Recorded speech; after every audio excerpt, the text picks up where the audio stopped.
Master Jet, tapos na po ang November.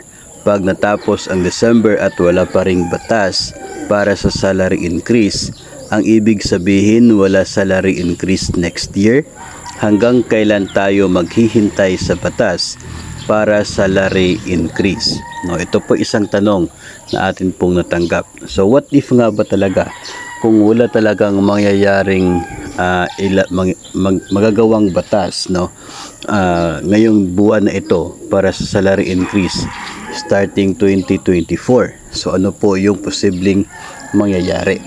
Kung wala pong magiging batas, no, isang Republic Act o kaya ay executive order ngayong December, then it means na pagdating ng January 2024, January 1, ay hindi pa magkakaroon ng pagtaas sa sahod ng mga government personnel. So mananatili po yung current na sahod natin ngayong 2023, siya pa rin ang magiging sahod natin pagdating ng January 2024. At hanggang wala pong magiging batas talaga for salary increase, so mananatili po yon. Pero hindi po yan nangangahulugan na wala ng pag-asa dito po sa inaasahan ng pagtaas ng sahod ng mga kawani ng gobyerno. Kasi nangyari na rin po mga master before, no, na dumating yung Enero na wala pong existing na batas na nagsasabi na magkakaroon ng pagtaas ng sahod. Ito po ay noong taong 2016, no.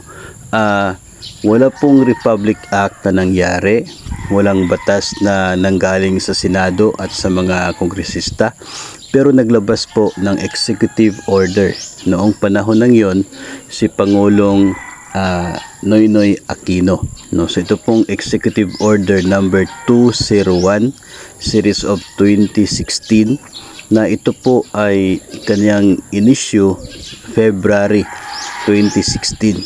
So ibig sabihin nun, January 2016 ay wala pong nangyaring pagbabago sa sahod, no. So yung sahod for 2015, ganun pa rin yung naging sahod January 2016, walang pagtaas. Pero noong naglabas na ng executive order ang Pangulo at kanya pong sinabi sa order na yon na effective immediately, no, and mula January yung magiging effect, no, na pag-implement ng nasabing bagong batas, bagong salary rate.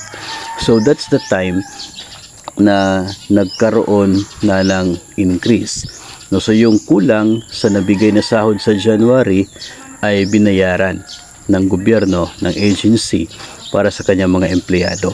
So kahit dumating po itong Enero at walang maipasa na mga bills sa Senado o kaya ay sa House of Representatives na siya pong maging batas, na maging isang Republic Act, kung wala po silang maipasa na batas for salary increase, si Pangulong Marcos ay may kapangyarihan na mag-issue ng isang executive order na siya pong magsasabi na on 2024 and maybe sa mga susunod na taon ay ganito na yung magiging sahod ng mga government personnel.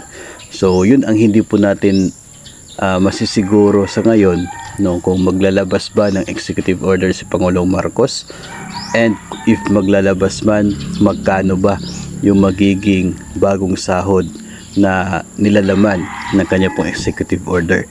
Kaya hindi talaga tayo sigurado doon sa mga sinasabing increase hanggat wala pong una Republic Act na batas for salary increase or itong executive order for that purpose. Hanggat wala pong isa sa mga yan ay hindi po talaga natin masasagot as to magkakaroon ba ng increase and as to how much ang increase. No, so sa ngayon ay may pag-asa pa rin na natitira dito po sa ini-expect, inaasahan, dinadalangin na increase ng sahod ng mga government personnel starting January 2024.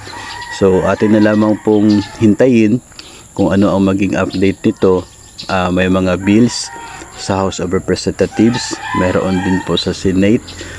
Titignan natin kung yung mga bills ba na yon ay magkakaroon ng progress at sila ba ay mag-a-approve ng bills, kasi yun po yung step para magkaroon tayo ng batas for salary increase, no? Hindi po si Vice President and Deputy Secretary yung magsasabi na magkaroon ng increase, kundi manggagaling sa mga kongresista at mga senador.